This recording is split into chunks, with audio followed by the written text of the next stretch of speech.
C'est extrême, c'est merveilleux, c'est un sondable rite qui nous permet en même temps de régler 3 problèmes de manière concomitante. Notre élévation spirituelle par la connexion ancestrale, notre capacité de nous faire éloigner de nos manquements, l'expiation, et enfin, la formation de l'être qui fait qu'une société puisse subsister. C'est le sceau. Nous voulons lire. Oui, le sceau se définit comme la délivrance, l'affranchissement d'un danger mortel, d'où la haine vénale putréfiante que lui vaut le christianisme. C'est à cause de ça, comme je le disais tantôt dans mon propos liminaire, que c'est à cause de ce caractère de délivrance. C'est-à-dire que le sceau travaille pour que la société puisse s'épargner par une formation mystico-spirituelle des dégâts que lui-même, je veux dire qu'elle-même, elle a créés. Je prends un exemple très simple. Non, madame, il n'y a pas quelque chose qui arrive pour rien. Non, monsieur, il n'y a pas le hasard. Le drame, j'ai déjà expliqué que tous les drames que les humains vivent sont le fait des humains.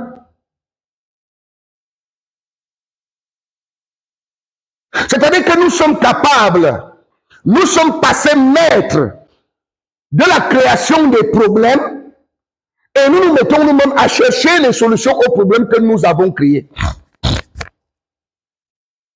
Je vais prendre une image très simple. Nous sommes à l'âge de l'informatique. Ok.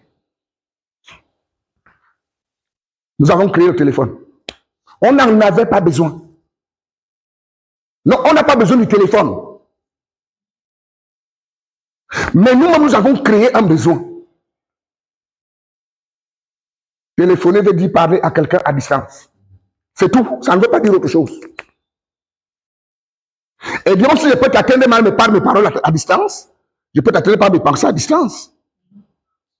Je peux aussi t'atteindre par les autres. Tu penses que quand on te lance un mauvais sort, c'est comment? C'est à distance. On lance aussi des bons sorts à distance. Mais nous avons créé le téléphone. Maintenant, quand on a créé le téléphone, tout le monde dit, oh là là, c'est le développement. Quel développement? Oh non, le progrès de quoi? Oh non, la modernité. Le téléphone, c'est la modernité. Ok. Dès que vous l'avez acheté, il faut maintenant acheter une puce. Vous achetez une puce aujourd'hui à 500 francs. Je vous souviens que quand le téléphone arrivait dans ce pays, on achetait la puce à 50 000. Ça s'appelait Mobilis. 50 000. Et tu n'as pas la carte d'identité, on ne te vend pas. Aujourd'hui, on te vend la puce à 500. Pardon? À 100 francs déjà. Vous-même, vous commencez à comprendre qu'il n'y a rien dedans. En fait, tu penses qu'on t'a vendu la puce à 100 francs. Et homme, comment tu es aussi bête? On ne peut pas te vendre une puce à 100 francs. Je vais te montrer l'astuce. Tu peux m'accuser de conspirationnisme. Mais prends la peine de vérifier. Et je vais te donner la formule de vérification. Ok, tu penses que tu as acheté la puce à 100 francs? Je vais te montrer comment tu vas l'acheter à 100 millions. Il y a 27 millions de consommateurs au Cameroun. Si MTN vous enlève à chacun 1 franc par jour, qui d'entre vous va se plaindre? Ça fait 27 millions qu'ils mettent dans leur compte chaque jour. Est-ce que je dois t'apprendre qu'en 10 jours, ça fait 270 millions? Et qu'en un mois, ça fait 900 millions. Près d'1 milliard. En un mois. Parce qu'on vous enlève seulement 1 franc. Tu es content que tu achètes la puce à 100 francs, non? Ok. Tu ne me crois pas. Mets les unités dans ton téléphone et mets ton téléphone dans la valise. Tu vas voir comment le crédit finit. Comme ça, tu comprends qu'on tape. C'est de la part. On t'attire, on tapate. En fait, On a d'abord escroqué les plus nantis. Mais c'est l'église qui a enseigné ça. Oh, j'ai vu un pasteur congolais, alors que le Congo est situé entre le 7e et le 8e pays le plus pauvre du monde. Malgré sa fortune, la RDC.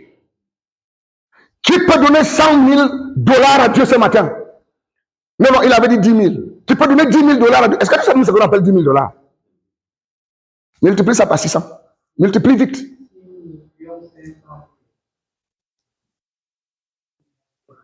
Bon, qui peut donner 10 millions à Dieu ce matin? Saleh Somba était ici.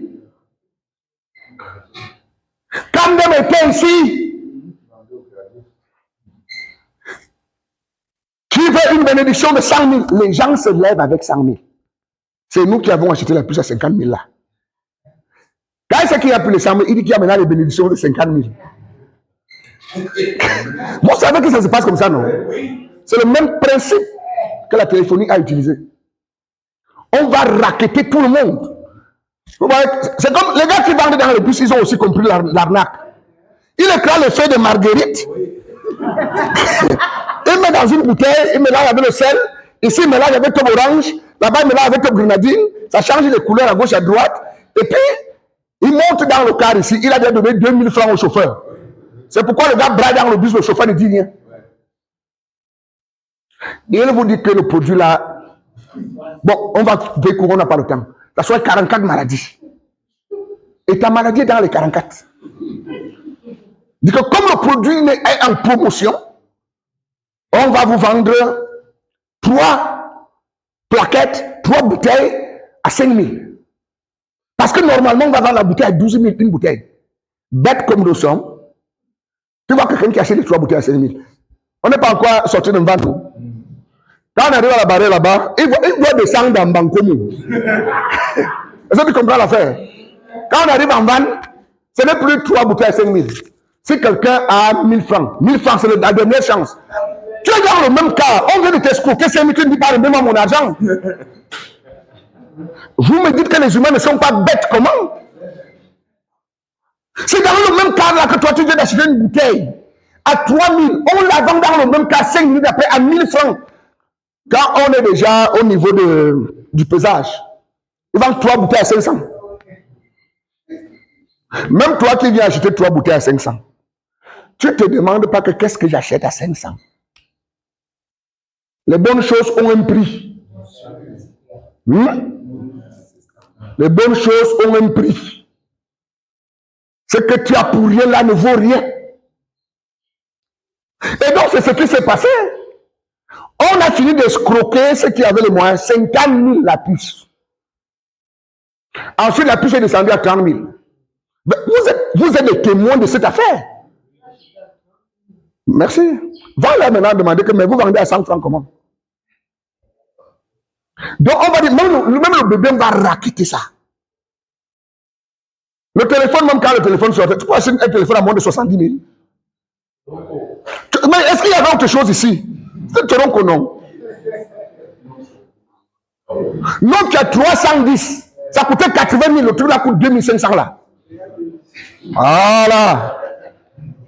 Tu comprends, donc c'est le principe de l'église. C'est-à-dire que les humains, je ne comprends pas. Où est-ce que notre cerveau sert à quoi? Nous voulons lire. En effet, le seul coupure ou brise manquement à l'interdire celui qui l'aura commis. Il n'y a pas un Dieu qui nous a interdit quoi que ce soit. Les brises, les interdits, ou si vous préférez, le péché est sociétal. Est-ce que tu comprends? Dans cette salle, c'est interdit d'entrer par là. Tu entres par là, je t'envoie un petit truc. Non, ce n'est pas Dieu qui va faire ça, c'est moi. C'est la loi ici. À l'église catholique, on entre là-bas. Est-ce que tu vois l'affaire? Ici au Cameroun, aller avec un homme, c'est un scandale. Une femme qui va avec une femme, c'est un scandale. Mais tu arrives en Europe, c'est normal. Alors c'est interdit où? Quand? Comment? Pourquoi? Dieu n'a rien à voir avec ça. C'est la société qui arrête ses lois pour la gestion. Et quand tu quittes la grande société, il y a le code pénal. Il y a un autre code à l'intérieur de la famille.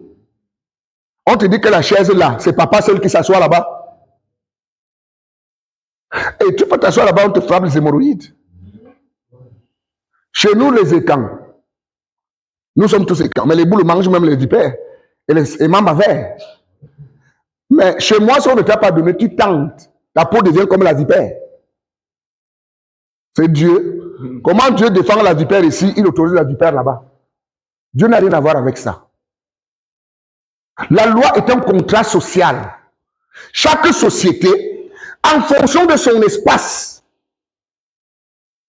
en fonction de sa compréhension de la vie, définit des lois qui sont les siennes. Quand tu vas intégrer cette société, tu dois respecter ça. Tu ne peux pas dire là-bas, chez nous, on fait ceci, chez nous, non. Respecte ce qu'on fait chez les gens. Est-ce que tu vas la faire? Ok. Et donc, l'ensemble, comme j'expliquais, du verbe assem. Assem, c'est couper. Alors, la question, c'est que, on a été coupé de quoi? Mais tu dois savoir que chaque fois que tu coupes, tu sépares la vie de la vie. Maintenant, quand tu as coupé, tu te trouves de quel côté de la vie? Généralement, quand on sème, quand on coupe, on se sépare de nos racines. Chaque fois que tu coupes un arbre, tu le sépares de ses racines. Et la partie qui n'est pas attachée aux racines fait comment? Elle meurt. Et donc, pour éviter la mort, parce qu'il y a eu le brise, du verbe briser, c'est-à-dire que tu as brisé l'alliance. Tu as violé le contrat social. Cela engendre donc des conséquences. Et pour que ces conséquences ne frappent pas, non seulement toi-même, parce que ça peut frapper tout le village, toute la lignée. Il y a des gens qui ont des problèmes dont aucun sorcier n'est responsable, dont aucun voisin n'est responsable, dont aucun ami n'est responsable par un acte que ses ancêtres ont posé. Ce sont des péchés lignagés. Je pense avoir déjà raconté ici que nous sommes allés quelque part où il y avait de très jolies filles. Toutes belles, la tête bien remplie, mais qui ne se mariaient pas. On a accusé tous les sorciers du village, alors que la chose était simple. Leur grand-père avait couché avec le cadavre de sa mère. Et cette brise a jeté le discrédit sur toute la descendance. Les garçons ne se marient pas, ne font pas d'enfants. Les filles ne se marient pas, ne font pas d'enfants. Quand on a dit voici le problème, ils ont voulu commencer. La femme a dit c'est vrai, on parlait de ça ici. Mais le papa voulait dire que lui n'est pas au courant. Il était au courant. Chez les petits, et c'est ça qu'on a vu dans le Sceau, Biani, à Koro, Boubouri, à Boué. Nous voulons lire. En effet, le somme, coupure ou brise, manquement à un interdit, rend celui qui l'aura commis solidairement responsable avec le lignage auquel il appartient, comme par contagion. On parle alors. Oui, madame, monsieur. Arrêtez de dire, mais moi j'ai fait quoi? En bon? Tu ne sais pas qu'un héritage est composé des actifs et des passifs. Oui. Gagner un travail à cause de ton père. Hein? Comme Guy vient de le dire, à cause du nom de ton père, tu peux gagner le travail. Ah là, tu es content? Tu peux aussi perdre un travail à cause du nom de ton père. Ah ben tu n'es plus content là. Tu dois être content. L'héritage a des actifs et des passifs. Quand on dit, oh, c'est ton père qui a laissé cet immeuble, c'est pour toi. Oh, gloire à Dieu, Seigneur est merveilleux. Ah bon? Tu es content, ton père est mort. Tu le savais, l'immeuble, le Seigneur est merveilleux. Tu vois comment le Seigneur est merveilleux? Parce qu'il a tué ton père. Il est merveilleux. Mais quand on a fini de te présenter les biens, un jour, oh, comment on l'appelle le type là? Le type. Pardon? Pas l'huissier. Il y a un type là. Non, il y a un type là qui vient souvent avec les problèmes d'impôts. Oh, comment on l'appelle? Le nom va me revenir. Vous qui, comme vous avez les diplômes, là, vous n'arrivez pas à m'aider. Non, il y a un monsieur là qui fait le recouvrement des impôts. Il a un nom. Non, ce n'est même pas l'inspecteur des impôts. Mais c'est là-bas. Bon, bref, le gars arrive un jour. Il te fait comprendre que le créancier, c'est le nom qu'on lui donne. Je ne sais pas pourquoi. C'est pas lui qui a prêté l'argent à qui que ce soit. Il est créancier comment? Et donc il arrive, il te fait comprendre que la société dont tu es propriétaire là, ça fait 7 ans que ton père n'a pas payé les impôts. Et quand même l'argent avec lequel la société, il a prêté à la banque, il y a les échéanciers. Tu dis non, moi je n'étais pas là. Tu n'étais pas là, qu'est-ce que tu fais là ici dans l'immeuble? Tu étais là. Monsieur, vous avez dit que le naturel est un type du spirituel. Si ton père a mangé quelqu'un dans la sorcellerie, il meurt sans payer, on te mange. On te mange, on ne demande pas ton avis. Il n'y a pas une protection qui marche avec ça. Soit tu payes, soit on te mange. Mais attendez, moi je suis un bamoun d'adoption, donc un bamileke. C'est pourquoi vous m'appelez Ndjibokas. À l'ouest, on dit que la tontine ne connaît pas la mort. Parfois, les gars arrêtent le cercueil. On vient avec les cahiers. Oui. Vous trouvez qu'ils sont durs? Ils ne sont pas durs. Vous devez payer. Quand le monsieur l'avait pris à tontine, c'est sa famille qui a mangé. Même si sa famille n'a pas mangé, vous n'allez pas rester avec son terrain. Vous n'allez pas rester avec ses biens. La tontine vient, on bloque le cercueil. Les gars là vont venir pleurer. Ils vont apporter la participation de la tontine. Mais lui-même doit d'abord payer la tontine. Ah! Et vous voyez, ils ont aussi un truc. Quand tu meurs, tu cotisais normalement et tu n'avais pas encore bouffé. Ils amènent aussi l'argent là, ils viennent verser. Alors vous êtes content, non? Ah! Donc tu dois savoir, monsieur, madame, que les actes que tu portes, les actes que tu poses peuvent impacter tes enfants. Ils vont les impacter. Et donc le bris fait que, parce que j'ai posé un acte, toute ma descendance peut porter le malheur de cet acte. Le sceau est donc le rite approprié pour arrêter cette malédiction en payant un prix. Vous ne pouvez pas gâter quelque chose de quelqu'un. Vous partez dire au prêtre, pasteur, j'ai insulté ma mère. Le pasteur est ta mère. Au lieu d'aller te confesser chez ta mère, tu vas te confesser chez le pasteur. Le pasteur ne peut pas te pardonner. Est-ce que tu comprends? Vous êtes témoin, je suis dans cette bagarre depuis bientôt 25 ans. Je fais quoi avec ta confession? Tu viendras confesser quand c'est moi que tu as offensé. Tu ne voles pas l'argent de ta copine, de ton couple, et tu viens me dire que mon père, le diable m'a fait tomber. Le diable a utilisé. Non, il n'y a pas le diable qui t'a utilisé, tu es un voleur. Et quand tu as volé l'argent de quelqu'un, tu ne viens pas lui dire pardonne-moi, tu remets. Est-ce que tu comprends ça? Tu ne peux pas dire je regrette d'avoir pris, mais tu gardes. Que toi-même il faut comprendre. Je ne comprends pas. Toi, tu comprends que toi, tu m'as créé un problème là. Et c'est ça l'église. Ça veut dire, vous voyez les bêtises comme ça là. On dit que le prêtre lui pardonne les péchés. Lesquels? Qui a péché contre le prêtre? Le sceau met donc à nu le responsable du sang, le responsable du bris. On le maltraite publiquement. C'est pourquoi nous avons vu que dans le sceau, on dit un seul mois manveillon, c'est-à-dire que le péché ne peut pas s'arrêter sans les pleurs. Il faut que quelqu'un paye. Et on paye ça de diverses manières. Il n'y a pas de mon père, je regrette, je confesse que j'ai péché en action. On vous appelle la récitation de la confession. J'ai péché en action et en omission, et contre Dieu, contre mes frères et contre mes sœurs, et je demande à cette Marie, tu quittes là-bas. Tu vois le cacao dans le champ, va répéter. La spiritualité n'accepte pas les voleurs, je vous dis déjà. Il n'y a pas de petits vols. Et que mon frère, pour 100 francs, si ça ne valait rien, pourquoi tu as pris? Ça veut dire que ça avait de la valeur.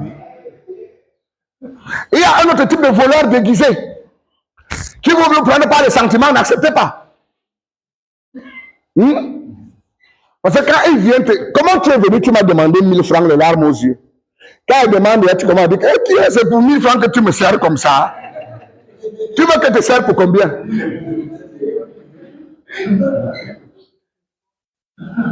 Nous lisons. En effet, le seul coupé au bris, manquement à un interdit, rend celui qui l'aura commis solidairement responsable avec le lignage auquel il appartient, comme par contagion. On parle alors de malédiction familiale, raison pour laquelle l'expiation est aussi collective. L'expiation est aussi collective. Tout le village participe à l'expiation. Oui. Le sceau est donc une forme de rachat. C'est donc une forme de rachat. Et ça, c'est du direct. Nous avons des preuves. Vous connaissez quelqu'un que Jésus a sauvé? Oh, par ses maîtresses, nous sommes guéris. Tous malades. Vous chantez que par les maîtresses, vous êtes guéris. Vous êtes guéris où?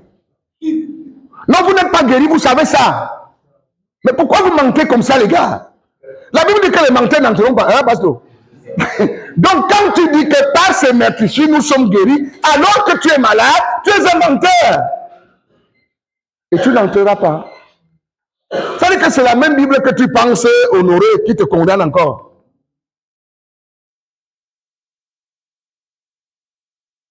Le sceau est donc un instrument de rachat. Or, c'est ce rachat seul que les églises abrahamiques vous proposent. Ils ne proposent rien d'autre.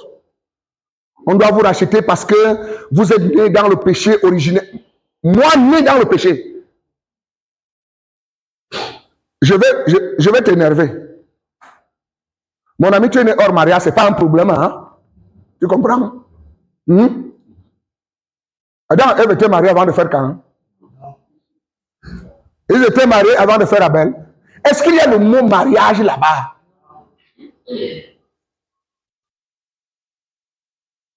Ça ne veut rien dire.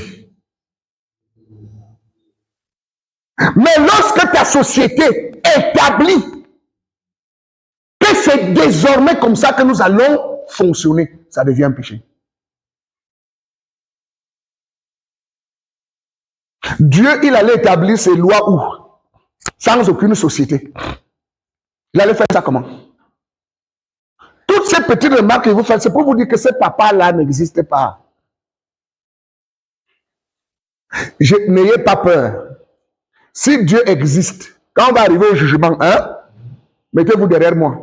Moi, je vais gagner le procès, je vous jure. Pardon? On ne se voit pas comment? Mais si on ne se voit pas, lui nous juge comment? Non! Ce n'est pas un vrai tribunal, ça. Un tribunal, le plaignant a des droits. L'accusé aussi a les siens. Attends, comment vous pouvez parler de tribunal et vous dites qu'il n'y a pas de droit? Si c'est un tribunal, c'est que nous sommes au jugement. Et donc j'ai le droit de me défendre. On a même dit que Jésus est votre avocat, non? Et vous croyez que moi, je n'ai pas de droit à un avocat? Et moi, je me propose d'être votre avocat. Vous ne payez rien. Croyez-moi, les gars, je vais gagner le procès. Je vais gagner ce procès. C'est le temps qui est court. J'allais vous montrer même le plaidoyer. J'ai préparé ça depuis. Je suis sérieux, ce n'est pas une blague.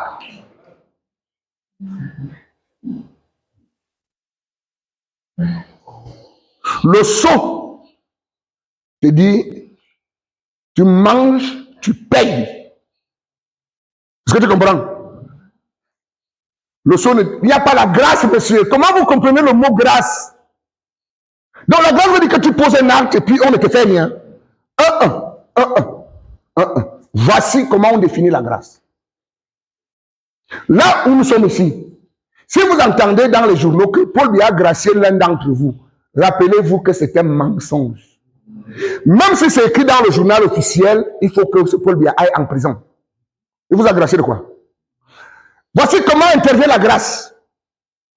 Tu es d'abord accusé. Celui qui n'a jamais été accusé ne jouit pas d'une grâce. Ensuite, tu es jugé.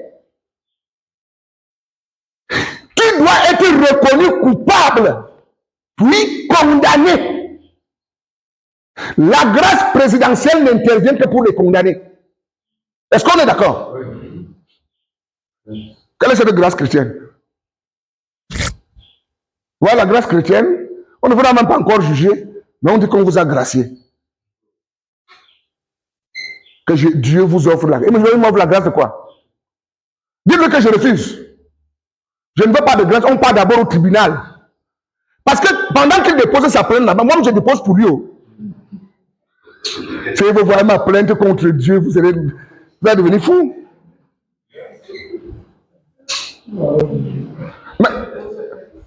Mais voilà, merci. C'est interdit de juger par un tribunal. Hein? Très bien. Est-ce que c'est interdit de porter plainte contre le président de la Cour constitutionnelle? Mais alors? Mais lui aussi peut juger les autres, non? Lui-même, on peut le juger. Si Dieu pense qu'il va nous juger, moi, je n'ai rien contre. Moi, c'est que je vais gagner ce procès. Mais moi-même aussi, je vais le juger. Mais moi, je suis sûr qu'il va perdre le procès. Le Dieu dont on vous a parlé. Je ne parle pas de Dieu, je parle de ce Dieu.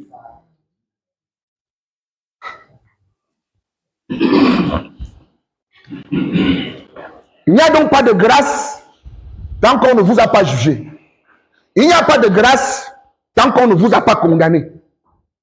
Et il n'y a même pas de grâce quand vous avez été condamné et vous ne vous mettez pas déjà en ordre. Parce que c'est le régisseur de prison qui fait le rapport au ministre de la Justice. Que depuis que Djiboka est venu, on a dit qu'il mangeait la chair humaine. Depuis que lui il est ici, nous on n'a pas vu qu'il mange même les souris. Il ne dérange personne. Il se comporte bien. Quand ce rapport arrive devant le chef de l'État, il peut donc décider que comme j'ai changé, ça veut dire que je me suis amendé. Il me fait donc la grâce présidentielle. La grâce ne veut pas dire que tu es allé en prison, tu continues à appliquer les tournevis aux gens, tu n'auras pas la grâce. On doit lire le changement. Regardez les chrétiens qui revendiquent la grâce. C'est eux qui disent, tu aimeras ton prochain comme toi-même. Vous avez déjà vu l'amour chez les chrétiens? Le feu de Jésus sur toi. Ça, c'est l'amour, ça. Ils veulent brûler tout le monde. Hein? C'est eux qui ont le retour à l'envoyé. Alors on dit que tu aimeras ton ennemi comme toi-même. Tu ne vois pas que quand tu m'envoies faire le retour à l'envoyé, tu ne m'aimes pas. Donc tu n'es pas un chrétien. Aucun chrétien ne peut passer au jugement de son propre Dieu. Tous les jours, je coupe, je déchire, je mâche, je pile. Oh. Madame, monsieur, réveille-toi. Réveille-toi très rapidement. Ce rachat va appeler l'obtention d'une faveur de la part du monde invisible. De l'au-delà.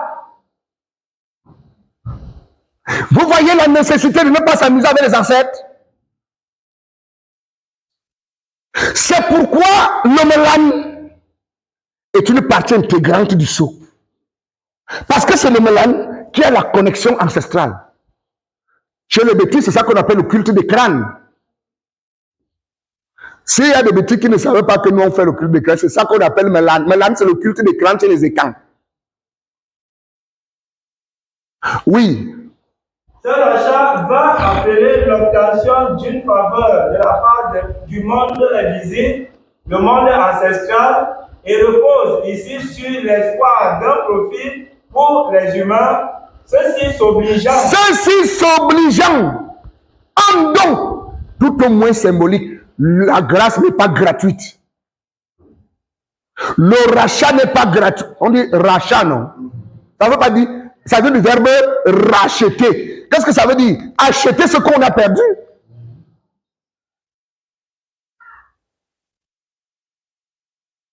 Oui. Ceci s'obligeant, un don tout au moins symbolique. Ici, tout Tout se paye sans argent. Mais là, depuis qu'on a vu, là, vous avez vu l'argent passer quelque part là. Tu veux qu'un esprit fasse quoi avec l'argent? Il y a beaucoup de rites qu'on fait ici. Et si on était au village, vous ne dépensez même pas un radis. Mais comme on est en ville, il faut acheter telle chose. Il faut acheter. Au village, on ne peut pas accueillir. Est-ce que tu vois l'affaire? C'est pourquoi quand tu entends forêt sacrée, ça ne veut pas dire la forêt du diable. C'est une forêt consacrée pour la guérison. Donc on ne touche à rien là-bas. Parce que le patriarche là connaît les valeurs de chaque essence. Oh, j'ai rencontré un vrai guérisseur mardi au ministère de la Culture. Un vrai. C'est rare, hein? Les gens qui viennent me voir là pour les histoires de guérison, je vous ai dit que je ne suis pas un guérisseur. Ceux qui veulent, ils veulent leur donner son numéro. C'est un vrai.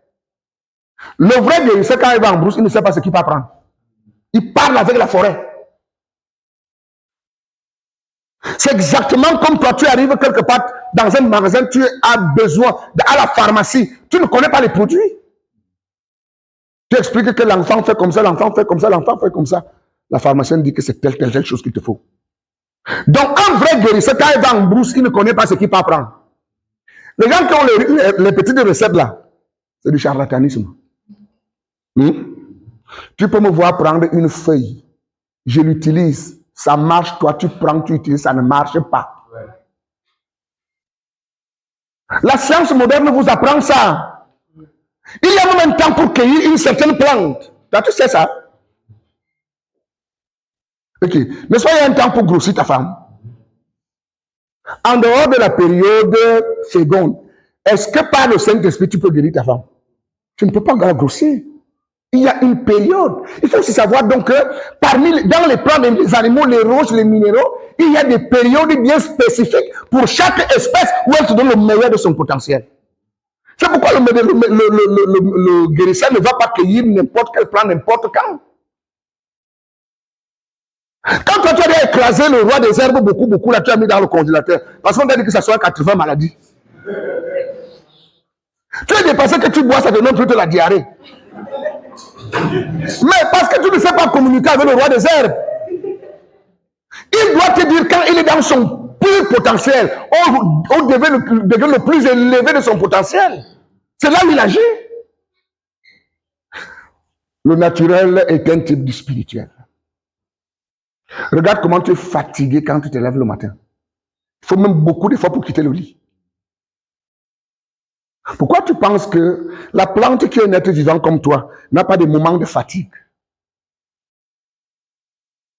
Donc ne lui demande pas de faire n'importe quoi, n'importe quand. Et j'ai vu ce monsieur faire ça mardi. J'ai dit waouh. Moi je ne suis pas capable de faire ça, ce n'est pas mon potentiel. Non. Si je dois faire ça, je dois aller m'initier à guérir les malades.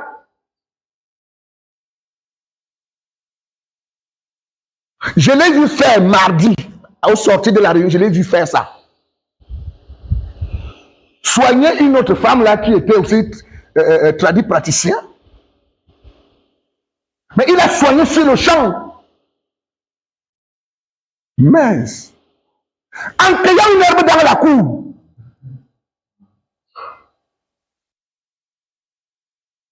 oh. Mais le drame, c'est que j'imagine que chez lui, on le traite de sorcier. Et puis quoi alors? Oui, Dieu, quand les sorciers vous tourmentent. Oui, votre Dieu.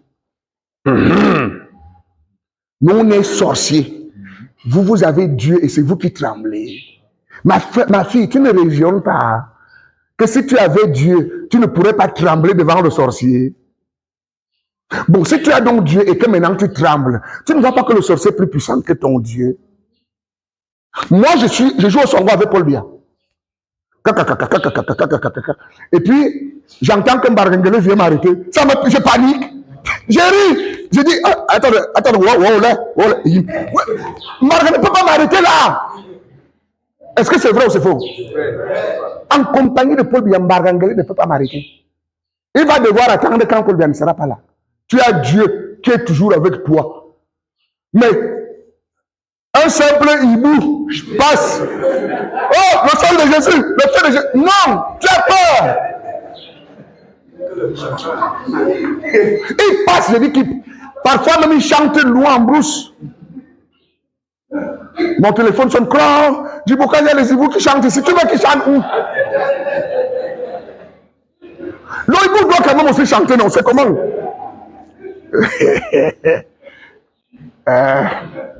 Nous lisons s'il te plaît. Il est toutefois observé que cela n'est possible que si toute la communauté s'engage à payer les compensations. Vous voyez? Nous avons parlé de la coupe de compensation.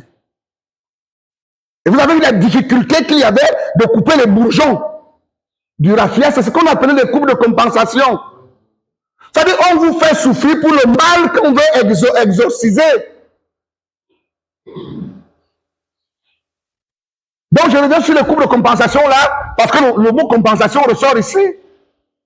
Il ne s'agit pas d'aller payer l'argent aux esprits. Les esprits font quoi avec l'argent?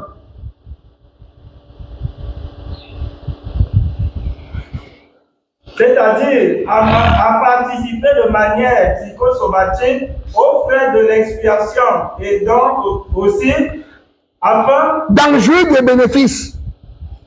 Mais il y a des gens qui ne sont de la famille que quand il y a la joie. Mais quand ça ne va pas, ils ne sont pas de la famille. Et tu vas commencer à dire, et pourtant on lui avait dit. Oui, on lui avait pourtant dit que la fête qui commence là. N'est-ce pas? Bon. Mais quand le gars est venu avec une valise pleine de billets de banque, personne n'a cherché à savoir s'il a braqué une banque. Tout le monde appelait papa. Et sans toi, la famille, là, qui d'autre sans toi? Après, pouf, la police encercle la maison. Tout le monde dit, pardon, oh, on lui a dit là que l'argent là sort. Tu lui as dit ça quand? Vous n'avez pas vu une maman qu'on a arrêtée dans les marches pacifiques avec un sac de vie? 50 kilos bras gauche. Non, vous avez tous vu. Bon, je n'ai pas volé. Celui-là, il a pris des sacs, il a jeté un sur l'épaule. Vous voyez? Elle a un sac de vie sur l'épaule qu'elle amène fièrement à la maison. Elle dit que c'est Ndjiboukas qui a volé deux sacs et il a jeté un sur son épaule. Tout le monde a vu cette marche pacifique, non? J'ai essayé quelque chose en cachette. Je vous dis ça. Je suis allé à la cuisine, j'ai essayé d'attraper 2 bouteilles de gaz en même temps. Je n'ai pas pu. Attraper seulement. Ça dit, je tourne les bouteilles comme ça. Je n'ai pas pu. Mais le gars a attrapé 2 bouteilles pleines. Et une troisième de l'autre côté. Ah, bien la marche pacifique, c'est bien, hein? Non, c'est incroyable. Donc, vous essayez aussi, peut-être que parce que moi, je suis vieux, je voulais seulement d'abord voir comment on peut soulever 2 bouteilles, attraper ça, 2 bouteilles de gaz. Ce n'était même pas déjà pour soulever, juste pour arrêter. Ah!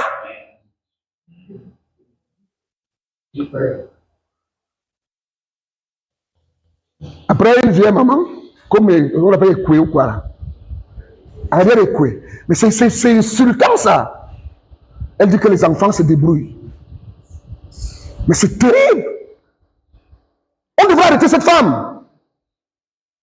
Comment là, vous voyez une dame comme ça, vous dites que les enfants se débrouillent?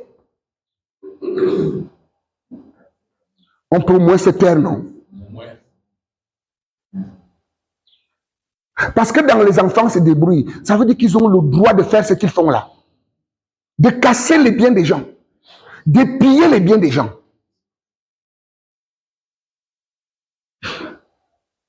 À un moment donné, on se demande qu'est-ce qui se passe avec nous. Les mamans ont pensé qu'on pouvait aller chercher la sagesse. Qu'est-ce que la chose là peut dire à quelqu'un? Les enfants se débrouillent. Débrouillons un peu, tu lis. Il faut toutefois observer que cela n'est possible que si toute la communauté s'engage à payer les compensations, c'est-à-dire à participer de manière psychosomatique aux frais de l'expiation et donc aussi afin d'en jouir des bénédictions. C'est ici toute la raison d'être de l'essier. Vous voyez qu'il y a un autre rite qui vient entrer dans le sceau. L'essier. Essier, c'est un rite chez les femmes qu'on appelle assentiment général. On utilise l'assentiment général quand il y a un problème extrêmement dangereux, compliqué, et qu'on veut effacer la malédiction. On doit appeler tout le village. Par exemple, quand on coupe la parenté, on fait toujours l'essier. Mais le rite de coupure de la parenté s'appelle le Kwarantomba. C'est-à-dire, quelqu'un qui a couché avec sa sœur, ils ont fait un enfant. La société dit, bon, vous allez les séparer, vous allez dire à l'enfant que son père c'est qui? Que sa mère c'est qui? On tue donc la parenté pour ce qui les concerne. On crée un nouveau mvok. Je prends un exemple très simple. Je fais un enfant avec ma petite sœur Boulkon. Si c'est ma petite sœur, c'est qu'elle a une gamme, non? Bon. À partir du moment où on a coupé le lien avec l'ingam, maintenant, on est quoi? On crée un nouveau socle. On devient Vorowona. On n'est plus d'ingam. Nos enfants ne sont pas d'ingam. Comment d'ingam vont faire un gam? On appelle donc le rituel Ekwarantomba. Et dans les Kwarantomba là, il y a un rituel entre qu'on appelle ici. C'est moi encore affiché là-bas, j'avais affiché ça là-bas. L'essier voudrait donc que toute la communauté d'Engem soit consentante qu'à partir d'aujourd'hui, Irani Bouloukon et Ndjiboka Sowona ne sont plus les enfants d'ambassade Dominique. C'est-à-dire, on nous coupe de notre lien. Non, mais il ne faut pas dire mince. Bon, ok. Elle est Ngem. Je suis Ngem. Nos enfants sont quoi? Est-ce que tu vois l'affaire? C'est-à-dire que les enfants là, leur grand-père maternel et en même temps leur grand-père paternel, est-ce que tu ne vois pas qu'ils n'ont plus de Grégor? Le Grégor a deux branches. Le côté maternel et le côté paternel. Or, nous deux, nous sommes du côté paternel. Nous avons le même père, nous avons la même mère. Comment alors on va expliquer cet enfant sera quoi exactement? Est-ce que vous voyez l'affaire? Ça devient donc compliqué. Les écans décident alors de nous séparer de la lignée. Donc, mais c'est toi et moi qui avons choisi, non? Oui, on doit assumer. Tu dois savoir que toi et moi, on n'a pas d'ancestralité. C'est fini. Votre ancestralité, c'est encore qui? Toi et moi, on vient de créer un clan. Le clan là s'appelle Mvorowuna. Si nous sommes dans le régime patriarcal, le clan là s'appelle Mvok si nous sommes des régimes matriarcal. C'est un nouveau clan qu'on vient de créer. À partir de ce moment-là, nos enfants peuvent épouser tous les Ngem. Ils ne sont pas Ngem. Est-ce que vous voyez l'affaire? Donc, dans ce rite de Kwarantomba, ça adjoint donc le rite essier. Et le même rite essier vient adjoindre ici le sceau. Parce qu'on a besoin de la bénédiction de tout un village. Il faut donc que tout le monde soit d'accord. Nous lisons. C'est ici toute la raison d'être de l'essier.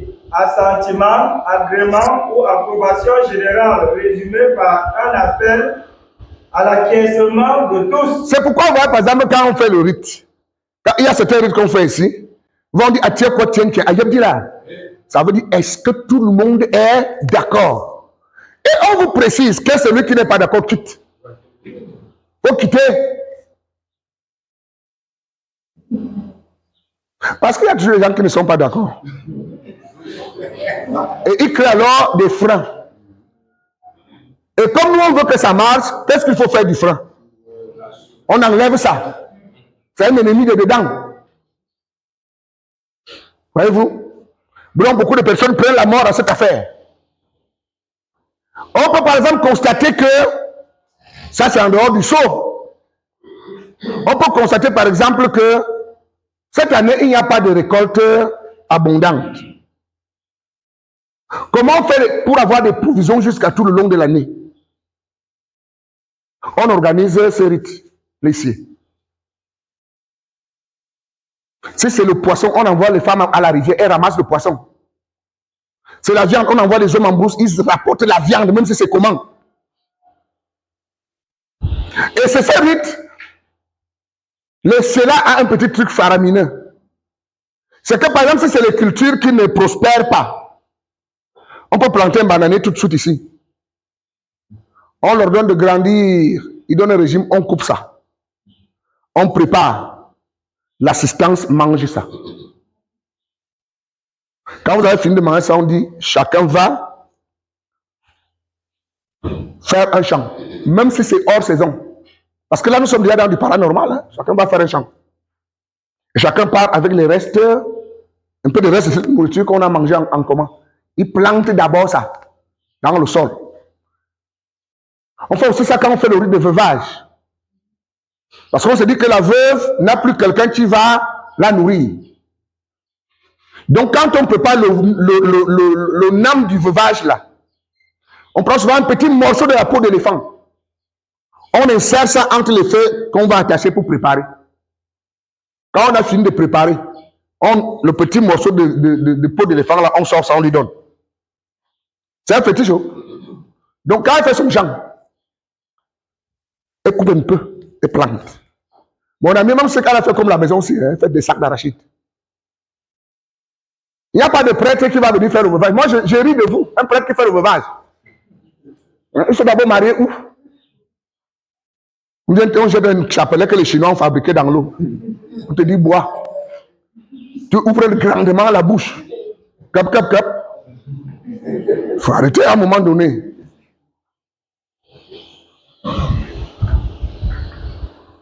Aussi, les Samson, le Ndjama, le tombeau souterrain, Swambokon, inséparablement sont dans le lieu de rachat. On utilise le tombeau ici parce que on va faire intervenir le mélan.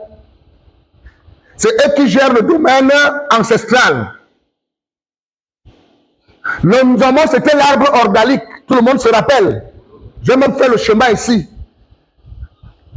Une manifestation surnaturelle qui démontrait que nos ancêtres ont accepté. On ne demande pas la vie de Jésus. On choisissait un arbre qui était planté sur une pente raide. Et on obligeait l'arbre de tomber à la renverse. Et l'arbre a tombé comme ça.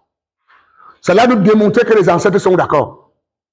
Quand ils ne sont pas encore d'accord, l'arbre tombe normalement dans le sens de l'inclinaison. On reprend les choses à zéro. Et nous avons dit que les enfants qui étaient partis à l'homme ne peuvent pas revenir tant que nous n'a pas réagi positivement.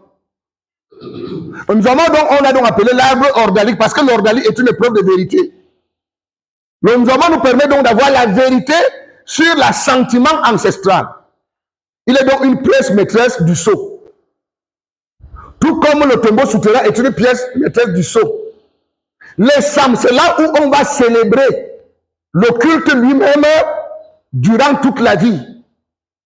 C'est là-bas qu'on venait planter la bimso et l'avant-saut, qui étaient des instruments récoltés sous le Nzoma à partir d'un bouc ou d'un bélier sacrificiel. Donc ces éléments participent alors pour que la malédiction, je veux dire, ce sont des éléments qu'on utilise pour exorciser la malédiction. Nous voulons relire. Aussi, les Samson, le Ndjama, le tombeau souterrain, Swambokon, Son, c'est la tombe. Bokon, c'est les défunts. inséparablement, sont dans le lieu de rachat où l'on se dédouane de l'invisible qui retire alors la malédiction Causée par le bris, par le sem, si vous préférez, par le péché, par le manquement. Je tiens à signaler qu'il y a certaines situations dans la vie que nos ancêtres considéraient comme une malédiction qui ne l'était pas. Est-ce que vous voyez? Quand on dit retour aux sources, hein, ça ne veut pas dire retour aux sources. Ça veut dire retour à la source. Retour à la source ne veut pas dire aller porter les obus. Aller porter les feuilles de raffia, ce n'est pas ça le retour aux sources. Le retour aux sources, c'est je veux dire la réappropriation de notre identité culturelle et culturelle. Mais il y a des choses qu'on peut élaguer. Que dis-je? Il y a des choses qu'on doit élaguer. Tout ce que nos ancêtres ne comprenaient pas, ils appelaient ça malédiction. C'est une faute. Mais que voulez-vous? Tu ne peux pas dire à l'enfant de 6e que I au carré est égal à moins 1. Est-ce que tu comprends? C'est un niveau de dérivation scientifique. Quand l'enfant de 6e passe en classe de terminale, par la fenêtre, il regarde au tableau. Il voit 1 moins 2 égale à moins 1. Il éclate de rire. Il dit que ils sont en terminale, ils ne savent pas que 1 moins 2, cela ne se peut pas. Est-ce que tu vois? Il n'a pas un degré de connaissance. Et nos parents ont eu ce problème. Si vous ne pouvez pas reconnaître vos fautes, vous ne pouvez pas avancer. Avancer, ça veut savoir là où on s'est trompé. C'est pourquoi les gens m'amusent quand ils me disent qu'il faut enlever la photo. J'en enlève pas la photo là. C'est mon histoire. Je ne peux pas renier mon passé. C'est pas sérieux. Et donc, nos ancêtres, par exemple, quand quelqu'un avait la drépanocytose, ils ne comprenaient pas ce que c'est. Ils appelaient ça vite la malédiction. C'est-à-dire un enfant qui est maladif, jusqu'à ce que moi s'en suive. On dit qu'il a déjà fait un enfant comme ça, il a encore fait un enfant comme ça. Il y a la malédiction dans l'affaire-ci. Et puis ils se sont mis à observer, et là la science commence. Ils se sont mis à observer. Généralement, cette affaire arrive quand les gens sont parentés. C'est-à-dire que pas toujours, hein, mais la plupart du temps. Ça veut donc alors dire que c'est la parenté qui provoque ça. Non, ce n'est pas la parenté qui provoque ça. Tu peux faire un enfant avec ta fille. Ça marche bien. Mais c'est indécent. Je dis que biologiquement parlant, tu fais un enfant avec ta fille, l'enfant là pousse bien. Qu'est-ce que ça va? Sinon, il n'y aurait pas de chien. Il n'y aurait pas de chef. Mais c'est indécent. Parce que l'enfant que tu fais avec ta fille, tu es son père étant le père de sa mère. Tu ne vois pas comment c'est complexe là? L'enfant là n'a pas de grand-père. Tu étais censé être son grand-père. Est-ce que tu vois le truc? Donc quand je parle là, je parle du domaine biologique. Je n'ai pas dit d'aller coucher maintenant avec ta fille. Tu as formé un village avec Saint-Désir à Tango. Donc quand il parle de Saint-Désir là, c'était le désir de coucher avec ses filles. Hein. Ce n'est pas un Saint-Désir, c'est un désir malsain. Je vais limer. Tu veux limer tes enfants? On a fermé maintenant la Tanga. Donc quand je dis qu'un homme peut faire un enfant avec sa fille, je parle là de la science. Ce n'est pas ça qui crée la drépanocytose. Mais il est clair que lorsque quelqu'un porte le gène drépanocytaire dans une famille, si vous vous mêlez, le gène là va se propager. Et il y aura beaucoup de morts dans la famille. Et comme les gars ne maîtrisaient pas encore la science, on appelait ça la malédiction. Vous comprenez que l'ignorance est la plus grande malédiction, non? Mais ils avaient la capacité de soigner un drépanocytaire. Nous voulons long lire. Aussi, les Samson, le diamant, le tombeau souterrain, Swabokon, inséparablement, sont dans le lieu de rachat où l'homme se dédouane de l'invisible qui retire alors la malédiction causée par le somme. 1. Diamant, comme appel à l'invisible. Un diamant, c'est pas diamant. Parce que diamant, c'est le paquet diamant. Là, c'est un diamant, c'est-à-dire qui est penché. Un nœud à diamant. Est-ce que tu comprends? Voilà, donc lui c'est un diamant. Si on dit diamant, c'est qu'on a déjà enlevé le N, ça crée autre chose. Ça devient le paquet diamant. Ou diamant.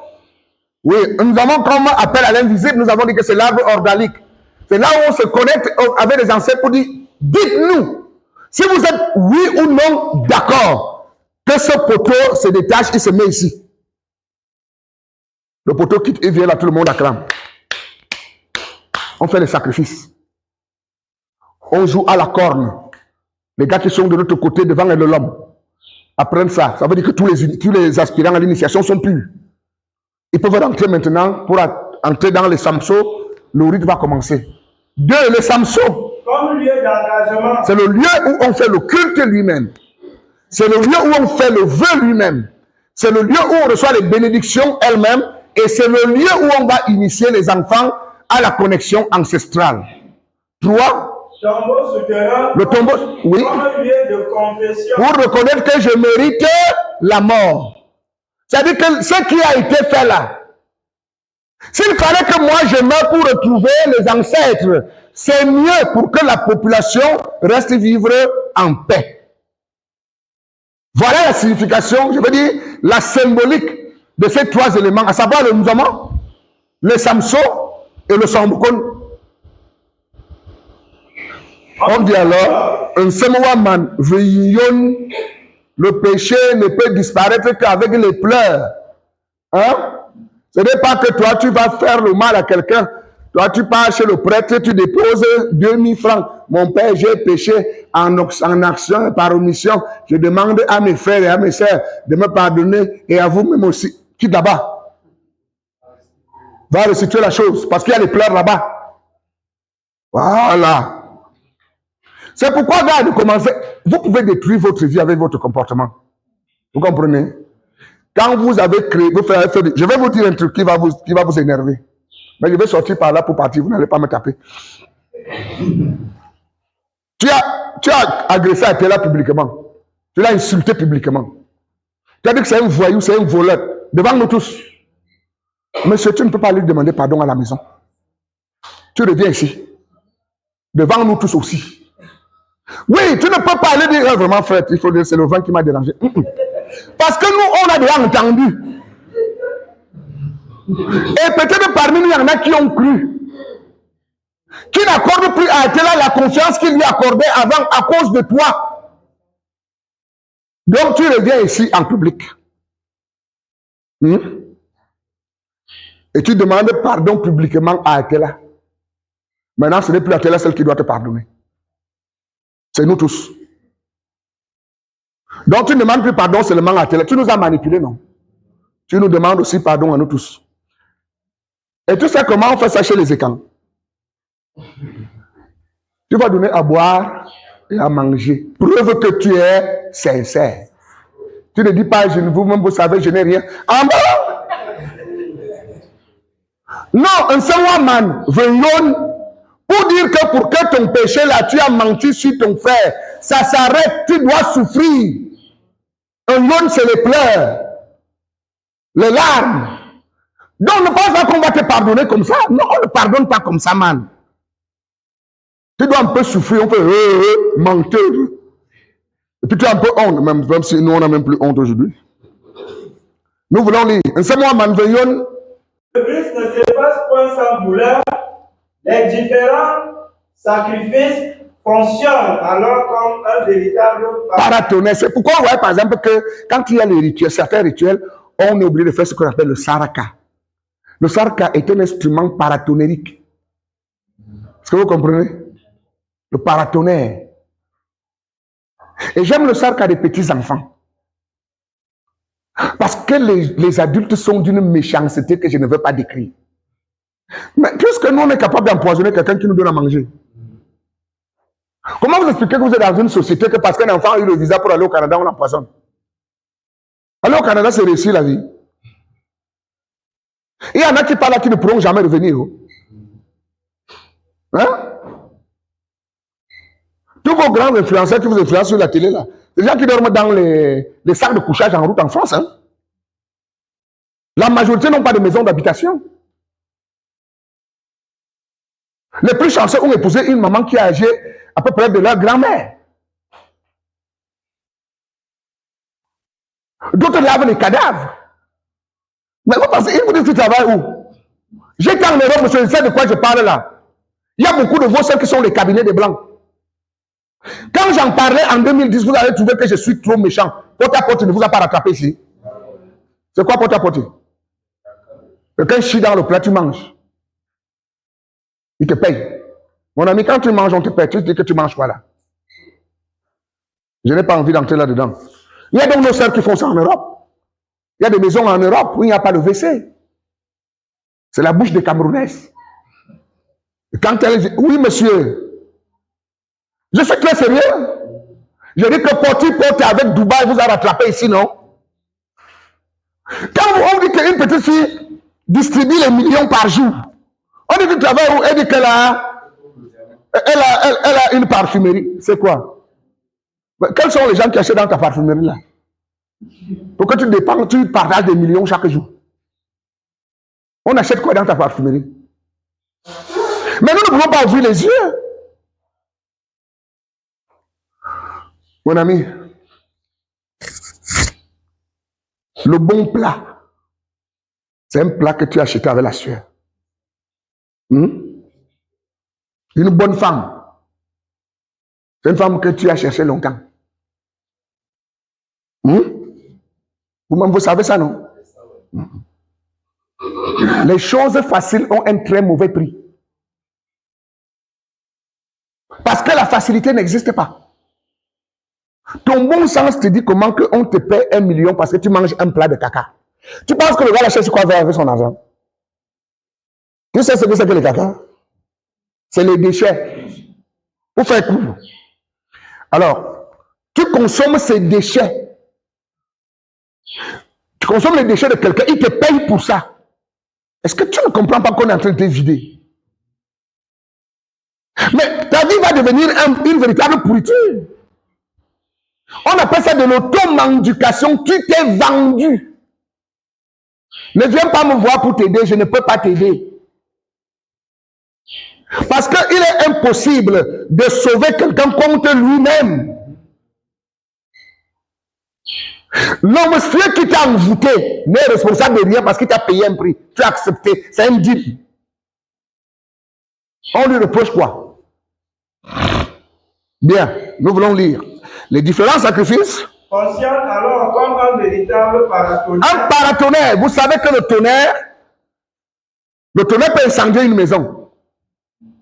C'est pourquoi quand on construit, on met souvent une prise terre, premièrement, pour protéger la maison des courts-circuits. Et aussi pour protéger les habitants de la maison, parce que le sol conduit le courant. Donc, la prise terre a ces deux fonctions. Et il y a le paratonnerre, parce que parfois le tonnerre peut frapper si la maison se prend feu. Donc, on installe le paratonnerre, de telle manière que quand il y a le tonnerre, ça dévie le tonnerre. Donc, ces saraka que vous faites, ce n'est pas parce que vous voulez nourrir quelqu'un qui a dit que nous, on n'a pas mangé depuis le matin. Nous, on a eu comment encore le tapioca de 50 francs. Le saraka là, ce n'est pas parce que les gens ont fait, c'est le paratonnerre. Ça veut dire ça permet de dévier le malheur qui était dirigé sur toi. Et je disais que je préfère le saraka des petits enfants. Parce que quand le petit enfant mange ton biscuit de 25, il est content. Mais ça veut dire qu'il t'envoie des ondes positives. Nous là, tu me gorges même un bœuf. Pendant que je mange ça, comme il veut montrer qu'il a l'argent, je mange ça. Est-ce que celui-là t'envoie des ondes positives? Il est un jaloux. Je vais dire ça. Man. Mais je vais les énerver. Tu invites une fille au bar. Elle se retrouve là avec sa copine. Lève-toi et pars. Cette fille se moque de toi. J'ai invité ta famille ici. Il y a même le genre que tu es surpris qu'une amie a dit, ok, Amot. Elle envoie le message qu'il y a un gibier ici. Ouais. Et il faut voir comment les pétasses la mangent.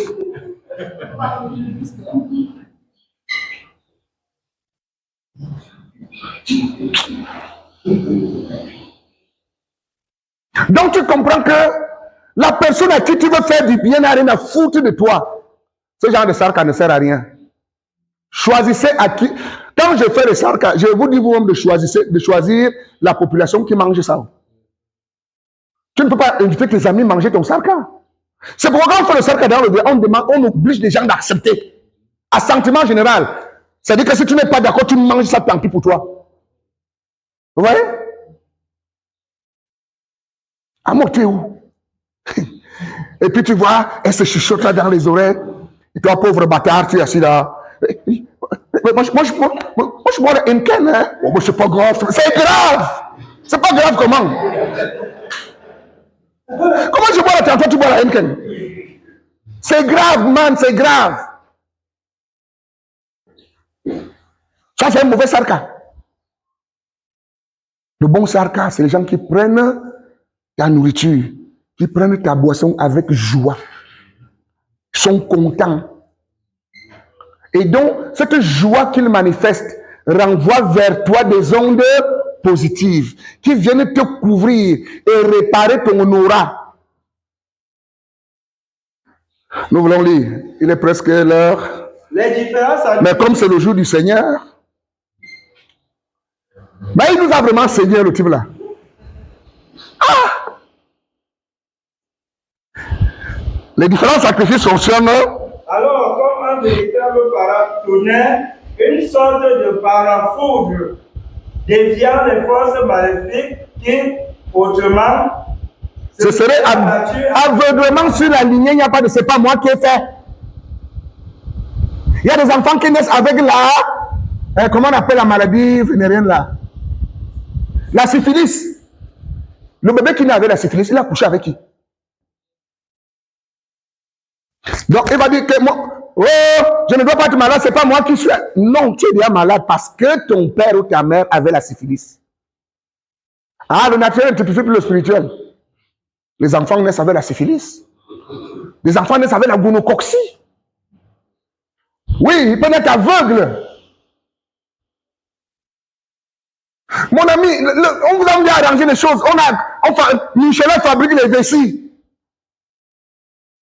Tu ne peux pas te protéger. Regarde l'enfant qui est aveugle.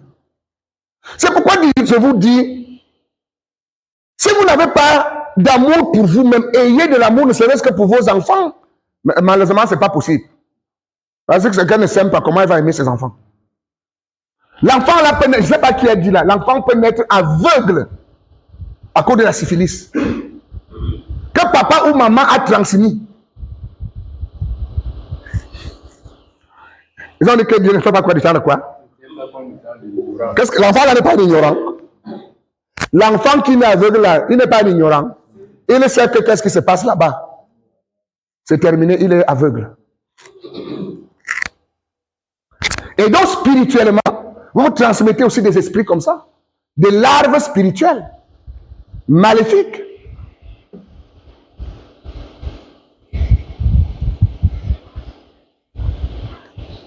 Les principales articulations du sceau: 1. Expiation. 2. Hypothèse génétique. 3. Éducation. 4. Passage cosmique. 5. Véritable naissance. Donc, j'entre donc dans la conclusion. En présent de manière claire ces 5 articulations qui font qu'on appelle le culte du sceau la grâce. Comme j'expliquais tout à l'heure là, comment on arrive à la grâce? Il y a 5 étapes pour parvenir à la grâce. Il y a que vous devez être accusé. L'ongongos désigne un coupable au village.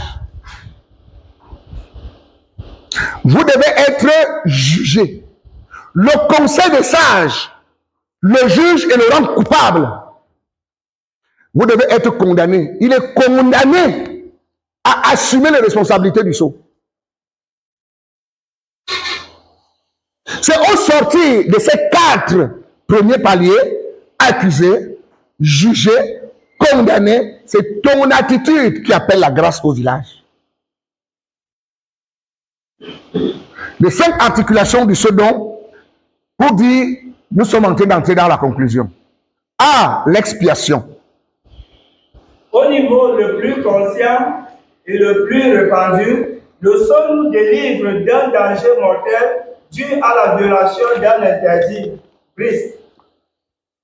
Le fauteur rendant toute la lignée responsable. C'est ce que nous avons démontré tout au long. Tout comme ce papa, cette maman qui n'a pas voulu se soigner de sa syphilis est capable de détruire tous ses enfants qui vont naître avec des malformations physiques. Parfois même tu vois l'enfant né avec 3 pieds. Oui, parce que le microbe va gêner le bon développement de l'ovule. Il y a un corps étranger qui ne permet pas une mitose parfaite. Est-ce que tu vas la faire? C'est la même chose dans le domaine de la spiritualité. Parce que vous avez dit le naturel typifie le spirituel. La lignée peut donc être atteinte à cause de toi.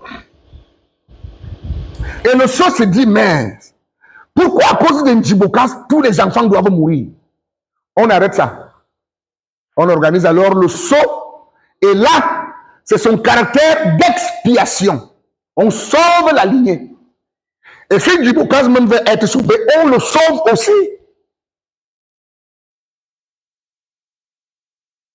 Oui. Le sceau nous délivre donc de la conséquence du dit bris.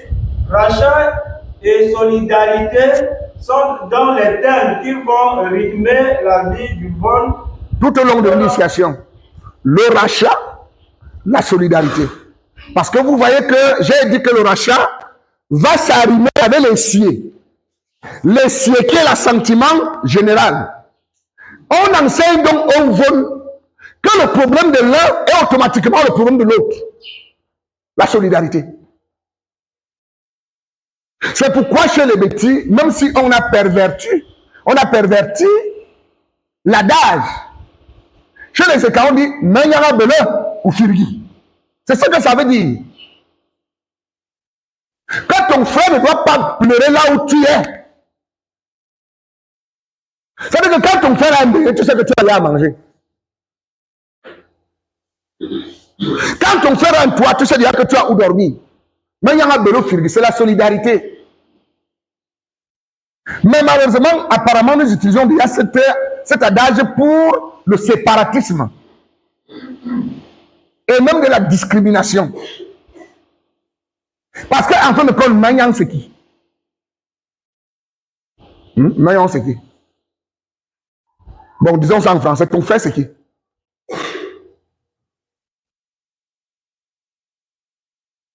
Qu'est-ce qui codifie la fraternité?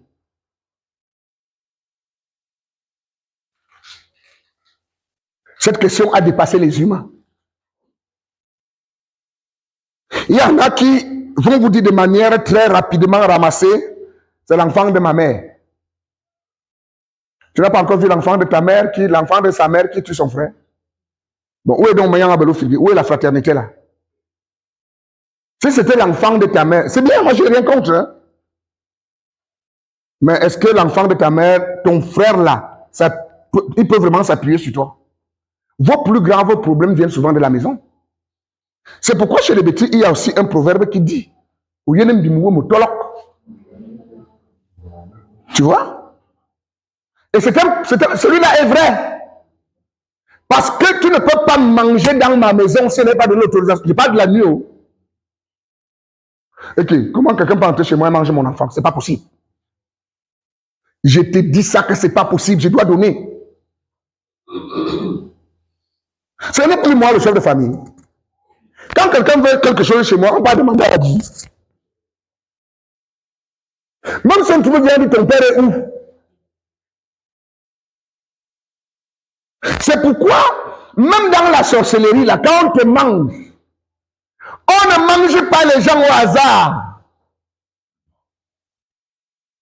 À l'intérieur, la taupe est là-bas dedans. Donc vous comprenez que si vous pensiez même que le frère, c'est celui avec qui vous êtes né du même sang, j'ai l'impression que nous sommes dans le même peu, non? C'est alors qui?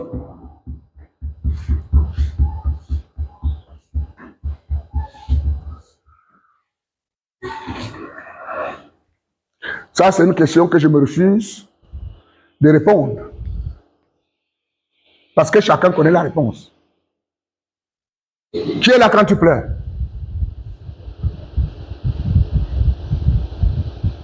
Voilà ton frère. C'est pas celui qui est là quand tu manges.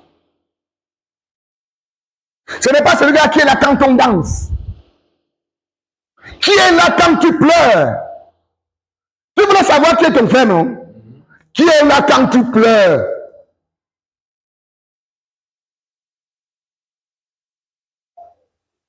C'est un Français. Qui est là quand tu pleures? Il n'y a pas de néocolonialisme, vous avez dit c'est ton frère.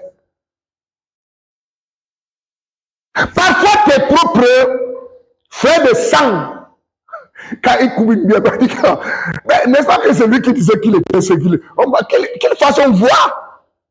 Hein? On ne respire pas à la maison.